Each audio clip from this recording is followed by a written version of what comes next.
Friends ಎಲ್ಲರಿಗೂ ನಮಸ್ಕಾರ. ನಾನಿವತ್ತು ಮೂರೇ ಪದಾರ್ಥ ಹಾಕಿ ಮ್ಯಾಂಗೋ ಲಡ್ಡು ಮಾಡೋದು ತೋರಿಸ್ತಾ ಇದ್ದೀನಿ. ತುಂಬ ಸಿಂಪಲ್ಲಾಗಿ ತುಂಬ ಈಸಿಯಾಗಿ ಮಾಡ್ಕೋಬೋದು. ಜಾಸ್ತಿ ಪದಾರ್ಥಗಳೇನು ಬೇಕಾಗಲ್ಲ. ಬನ್ನಿ ಹೇಗೆ ಮಾಡೋದಂತ ನೋಡೋಣ.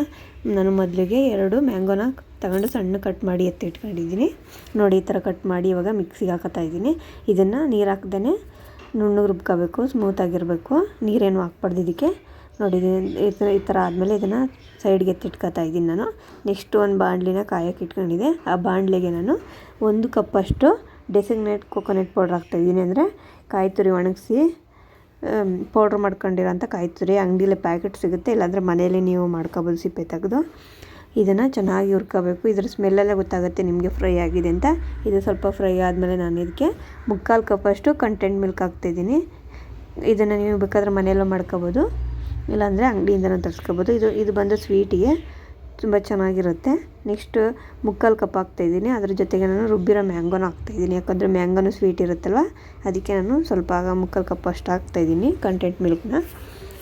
ನೆಕ್ಸ್ಟು ಎರಡನ್ನೂ ಚೆನ್ನಾಗಿ ಮಿಕ್ಸ್ ಮಾಡ್ಕೋಬೇಕು. ಅದು ಬೇಯ್ತಾ ಅದು ಗಟ್ಟಿ ಆಗುತ್ತೆ, ನಿಮಗೆ ಗೊತ್ತಾಗುತ್ತೆ. ಆವಾಗ ಅದನ್ನು ಆಫ್ ಮಾಡಿ ಆರಕ್ಕೆ ಬಿಡಬೇಕು. ಆರಿದ್ಮೇಲೆ ನಾವು ಉಂಡೆಗಳು ಕಟ್ಟಬೇಕು. ನೋಡಿ ಇವಾಗ ಆರಿದೆ ಇದನ್ನು. ಇವಾಗ ನಾನು ಇದನ್ನು ಉಂಡೆ ಕಟ್ಟಬೇಕು. ನೋಡಿ ಎಷ್ಟು ಗಟ್ಟಿಯಾಗಿದೆ, ತುಂಬ ಸಾಫ್ಟಾಗಿರುತ್ತೆ. ಮಕ್ಕಳಿಗೂ ತುಂಬ ಇಷ್ಟ ಆಗುತ್ತೆ. ನೋಡಿ ಈ ಥರ ಉಂಡೆಗಳನ್ನಾಗಿ ಕಟ್ಕೋಬೇಕು.